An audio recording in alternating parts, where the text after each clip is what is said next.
Soraiya, welcome to Norway. Thank you very much. I feel very welcome, actually. It's my second visit here, and I must admit that I really enjoyed a lot. It's a big pleasure to be here, to perform here, and just, to have a contact with Norwegian students and other dancers. It's a really big pleasure and honor to be here. Well, you have a very unique dance style. Really? Yes, you do. What's so unique about this?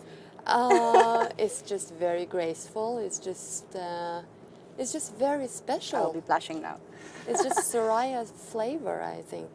Oh, thank you very much. That's a best compliment I could ever imagine. That's the truth. Because that's actually my idea about performing and in general about being a dancer, just to bring something new, something fresh, something a bit different than other dancers are doing. So where do you get the inspiration from? Well, for me in general, the biggest inspiration is just music. When I hear the music, I just feel already like the image of it, like me dancing the song.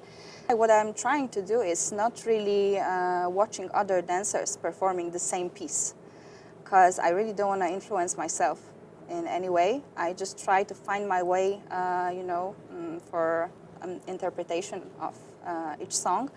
Of course, with some songs, it's not that easy because they are very popular.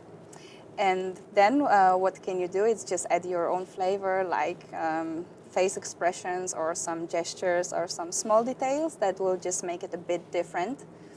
But of course, it's just also hard to be original because our dance is a bit structured and it has like straight rules.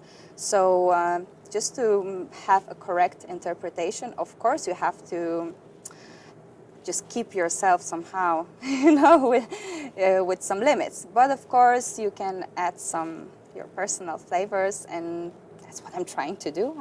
I don't know if I'm succeeding.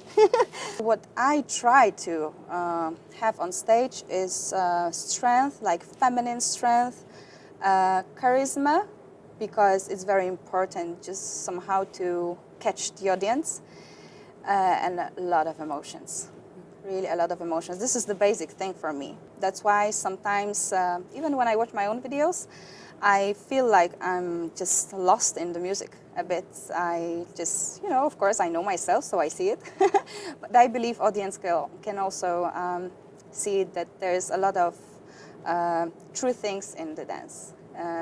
Mostly because I'm not choreographing that much. I'm improvising a lot. So it's just unique somehow. It's very true. It's coming from my heart in this moment when I'm dancing. Tell us how you first fell in love with oriental dance. It was not such a long time ago. It was in 2004, so basically I'm dancing for a short time. But I must admit that when I just discovered oriental dance, I found it very easy somehow to dance. It was just something that I felt like I had in my body. And also, I must admit that I just left everything for oriental dance. Because I finished university with international affairs and diplomacy. I was supposed to work in embassy or consulate surroundings, something like this. And I just left everything and dedicated myself in 100% to dance. So I was just dancing 8-10 hours daily, taking workshops everywhere, taking videos, just slowly digesting the whole material after festivals. I was just working on my own. I never had a regular teacher.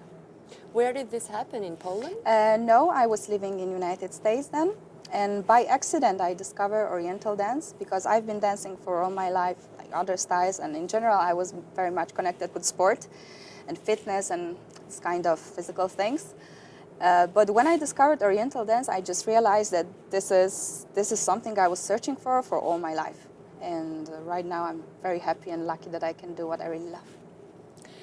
You also have a background as a Pilates instructor. Yes, fitness, Pilates, yes. How would you say this could help a better dancer? It helps a lot.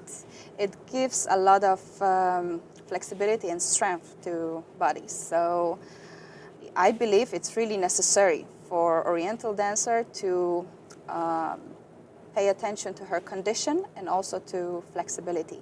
So it's very important, just to have regular stretch exercises, because it just gives a bigger range of motion, and you get the confidence somehow with your movements. So it's very important, and I would recommend it to everyone, especially Pilates, because the pelvis and the way you are moving your body and keeping the pelvis is very similar to what you need in oriental dance. So yeah, I truly recommend it. Yeah. And do you do something else to prepare yourself before you go on stage? Well, it depends. Sometimes you just feel in the mood to perform. Sometimes you just have to put yourself into this mood. It depends on what you were doing before. If you had a very nice class with ladies and you are full of energy, then it's just like, oh yes, I want to go, just give me the stage. But if you are just, traveling somewhere, just having regular things, and you just have to go and perform, I believe you need to put yourself into this kind of oriental, diva, feminine mood. So then it's the makeup time, it's I think a good time for it. So you can just discover, oh yeah, I'm so beautiful with this makeup. You can look in the mirror, just say to yourself, yeah, it will be like a good performance. So